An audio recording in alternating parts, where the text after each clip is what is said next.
بسم اللہ الرحمن الرحیم۔ السلام علیکم ورحمۃ اللہ وبرکاتہ۔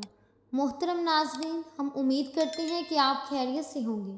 ہماری اللہ کریم سے یہ دعا ہے کہ اللہ پاک آپ کو عافیت سے رکھے، آمین یا رب العالمین۔ محترم ناظرین، آپ نے یہ بات بہت سارے بہن بھائیوں اور اکثر اپنے دادی امی، نانی امی یا گاؤں وغیرہ میں عمر رسیدہ عورتوں سے سنی ہوگی کہ کوّا آنے والے وقت کو پہلے سے جان لیتا ہے۔ اگر کوے مل کر آپ کے گھر کی چھت پر یا گھر کی دیوار پر آ کر ایک دوسرے سے لڑ پڑے، جھگڑا کرنے لگے، تو یاد رکھیں کہ اس گھر پر کوئی برا وقت آنے والا ہے، کیونکہ کووں کو ایک دوسرے سے لڑنا جھگڑنا اچھا نہیں سمجھا جاتا، اس لیے سارے گھر والوں کا صدقہ دینا مظلوم ہو جاتا ہے۔ اگر دوپہر سے پہلے کوّا آپ کے گھر کی دیوار پر یا چھت پر اکیلا بولنا شروع کر دے تو سمجھ جائیں کہ آنے والے دنوں میں آپ کے لیے خوشخبری ہے۔ آپ کی دولت میں اضافہ ہو سکتا ہے، آپ کے روزگار نظام بہتر ہو سکتا ہے، آپ کو خزانہ مل سکتا ہے، آپ کو کوئی بڑی کامیابی مل سکتی ہے۔ اگر کوئی کوّا اچانک منہ میں روٹی کا ٹکڑا لیے نظر آ جائے تو سمجھ جائیں کہ آپ کی کوئی بڑی خواہش پوری ہونے والی ہے۔ اگر کوّا کسی بھی آدمی کے سر پر بیٹھ کر دے تو اس کے دن اچھے آنے والے ہوتے ہیں، اور اگر کوّا اس کے سر پر بیٹھ جائے تو اس کے لیے برا وقت قریب ہوتا ہے۔ اس بات میں کیا صداقت ہے، کتنی صداقت ہے! ہمارے پیارے آقا صلی اللہ علیہ وسلم نے اس بارے میں کیا ارشاد فرمایا ہے، اور یہ باتیں پھیلائی کیوں گئی ہیں؟ کیونکہ گاؤں میں اکثر لوگ ان باتوں پر بے حد یقین کرتے ہیں۔ اگر ان سے پوچھا جائے کہ ان باتوں کا آپ بہت یقین کرتے ہیں، ہم مسلمان ہیں، قرآن و حدیث میں ان کا حوالہ کیا ہے، تو وہ یہی بات کہتے ہیں کہ ہمارے بزرگوں نے آزمایا ہوا ہے، یہ حقیقت ہے، ایسا ہی ہوتا ہے۔ اب اس کی صداقت کو جاننے کے لیے آپ سے ہماری گزارش ہے کہ ویڈیو کو مکمل دیکھیے گا، اور اگر آپ ہمارے چینل کی ویڈیو پہلی بار دیکھ رہے ہیں تو آپ سے ایک گزارش ہے کہ آپ ہمارے چینل کو ضرور سبسکرائب کر لیں اور ساتھ ہی لگے بیل کے بٹن کو بھی پریس کر لیں تاکہ فیوچر میں آپ کو ہماری معلوماتی ویڈیوز کا نوٹیفیکیشن بر وقت ملتا رہے۔ محترم ناظرین، بات ہو رہی ہے کوے کے اچھے اور برے اشاروں کے۔ اور بھی بہت سارے پرندے ہیں جو ہمیں نظر آتے ہیں، تو زیادہ تر لوگ کوے کے بارے میں ایسے سوالات کیوں کرتے ہیں؟ یہ جاننے کے لیے آپ تھوڑا سا کوے کی ہسٹری معلوم کر لیں، پھر آپ کے لیے سمجھنا اور بھی آسان ہو جائے گا کہ کوے چالاک پرندہ ہوتا ہے۔ اس کی نظر بہت تیز ہوتی ہے جو اسے خوراک اور دشمنوں سے آگاہ کرتی ہے، انسانوں سے خصوصاً محتاط رہتا ہے، اور خطرے کی صورت میں کائیں کائیں کر کے آسمان سر پر اٹھا لیتا ہے اور اپنے دوسرے ساتھی کو بھی بلا لیتا ہے جو اس کی حفاظت کے لیے ادھر ادھر چکر لگاتے رہتے ہیں۔ کوّا اپنے بچوں اور انڈوں کی بہت حفاظت کرتا ہے۔ کوّا کو اگر کہیں بلی نظر آ جائے تو کوے اس پر کود پڑتے ہیں، انہیں وہاں سے بھگانے پر مجبور کر دیتے ہیں۔ اگر ان کے گھونسلے سے انڈے نکالنے کی کوشش کی جائے تو یہ انسانوں کے سر پر اپنی چونچ مار مار کر خون نکال دیتے ہیں، اس لیے کوے کو سب سے چالاک پرندہ مانا جاتا ہے۔ اپنے ساتھی کی تلاش پر ماتم کرتے ہوئے اوپر اڑنے والے پرندے نیچے کے منظر کافی نہیں بھولتے۔ ان کے مرنے والے ساتھی کے پاس موجود انسان یا جانور کا چہرہ انہیں ہمیشہ یاد رہتا ہے، اور وہ خود اس سے ہمیشہ بچنے کی کوشش کرتے رہتے ہیں۔ کوّا ہی وہ واحد پرندہ ہے جس نے انسان کو مردہ دفن کرنا سکھایا، انسان کی لاش کو مٹی میں دفنانا سکھایا۔ کوے کی یہ فطرت ہے، جب سے کوئی ساتھی مر جاتا ہے تو سب کوے اس جگہ موجود ہو جاتے ہیں جہاں اس کے ساتھی کی لاش پڑی ہوئی ہو، شور مچاتے رہتے ہیں، اپنے ساتھی کے مرنے پر سوگ ماتم کا اظہار کرتے ہیں۔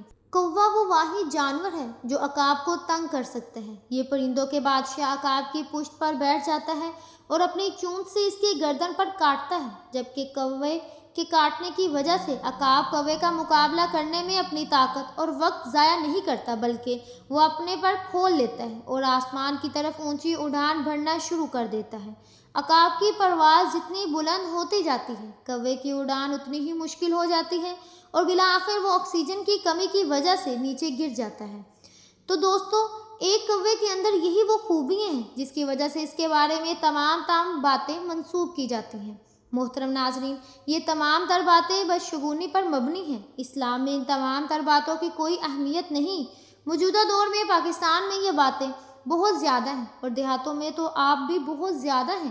اس کی ایک وجہ دو تہذیبوں کا باہمی تمدن، جیسا کہ آزادی سے سویلائزیشن پہلے، اور موت کی نشانیاں دینا، اور بہت سی چیزیں ہیں جن کو بچوں کو نہیں کہہ دیا جاتا، مثال کے طور پر، بلکہ انتہائی دکھ کے مقام اور بدشگونی کی دھاری ہوتی ہے کہ اگر کوئی باج عورت کسی حاملہ عورت کے پاس چلی جائے تو اس سے پرہیز کیا جاتا ہے کہ اس کی نحوست بچے پر اثر نہ کر جائے، اس کو منحوس سمجھا جاتا ہے۔ کبھی آپ نے یہ سوچا ہے کہ اس معصوم عورت کے دل پر کیا بیتتی ہوگی جو پہلے ہی اپنی بے اولادی اور دنیا کے ستم اور سسرال کی طعن و تشنیع جھیل رہی ہو؟ سوچئے ہم نے اس کی روح کو کتنا بڑا زخم دیا ہوتا ہے۔ کیا وہ معصوم عورت اس احساس کمتری کے ساتھ جی سکتی ہے؟ سب خواتین کو ایک ہی فہرست میں ہرگز نہیں لا رہی۔ الحمدللہ خواتین میں دیانتداری اور تقویٰ مردوں کی نسبت بہت زیادہ ہے، لیکن اس کے ساتھ ساتھ خواتین میں سب سے زیادہ توہم پرستی پائی جاتی ہے۔ بدعت کاری اپنے عروج پر ہوتی ہے۔ کہیں ساز وہ ہے جو جھگڑا ہو گیا، اس وقت تعویذ گنڈوں اور عاملوں کی تلاش شروع ہو جاتی ہے۔ کسی کی اولاد میں اللہ تعالیٰ کی طرف سے دیری ہو تو اس وقت بدگمانی شروع ہو جاتی ہے کہ فلاں نے بندش کی ہوگی۔ میاں بیوی میں جب اتفاق نہ ہو اس وقت ساس اور نندوں پر شکوک و شبہات شروع ہو جاتا ہے، اور جو خواتین ان چیزوں سے نسبتاً دور ہیں وہ ویسے ہی شوہر کو قابو کرنے کی فکر میں رہتی ہیں۔ پھر جو جعلی عاملوں کے پاس جاتی ہیں ان کا مت پوچھیے۔ صرف ایک مثال دے کر بس کر رہی ہوں، ابھی حال ہی میں 1-2 سال پہلے میڈیا پر ہر طرف ایک جعلی عامل کا چرچا رہا تھا جسے تقریباً 300 عورتوں کو حاملہ کیا تھا اور ان کی ویڈیوز بنا کر بلیک میل کرتا رہا۔ میرا سوال صرف اتنا ہے کہ کیا وہ عامل خود چل کر ان کو حاملہ کر دیا تھا؟ سوچئے گا، جو اب خود بخود مل جائے گا، بلکہ تاریخ گواہ ہے کہ آج تک کوئی جعلی عامل چل کر نہیں آیا۔ کمزور عقیدہ خواتین خود چل کر اس کے آستانے پر آ جاتی ہیں۔ یہ وہ تلخ حقیقت تھی جو میں بتانا ضروری سمجھتی تھی۔ اب چلیں دین اسلام کی طرف کہ ہمارا دین اس بارے میں کیا کہتا ہے۔ حضرت عبداللہ بن مسعود رضی اللہ تعالیٰ عنہ سے روایت ہے کہ رسول پاک صلی اللہ علیہ وسلم نے فرمایا، بدشگونی شرک ہے۔ آپ صلی اللہ علیہ وسلم نے 3 مرتبہ فرمایا، اور ہم میں سے ہر کوئی نہ کوئی وہم میں ہو جاتا ہے، لیکن اللہ تعالیٰ توکل کی برکت سے اسے دور کر دیتا ہے۔ آخر میں آپ کو ایک بات بتانا ضروری سمجھتی ہوں کہ صرف اپنے اللہ پر یقین کامل کر مکمل توکل رکھیں، اور جو کچھ بھی ہوتا ہے اور جو کچھ بھی ہوگا، چاہے جو بھی ہو، آپ اپنا یقین پختہ کریں، تب انشاءاللہ آپ ان سب چیزوں سے، توہم پرستی، بدشگونی، بدعت سے انشاءاللہ نکل جائیں گی۔ یقین کریں زندگی ہلکی پھلکی محسوس ہونا شروع ہو جائے گی۔ شرط صرف یہ ہے کہ رب ذوالجلال پر مکمل اعتماد، یقین اور توکل رکھیں۔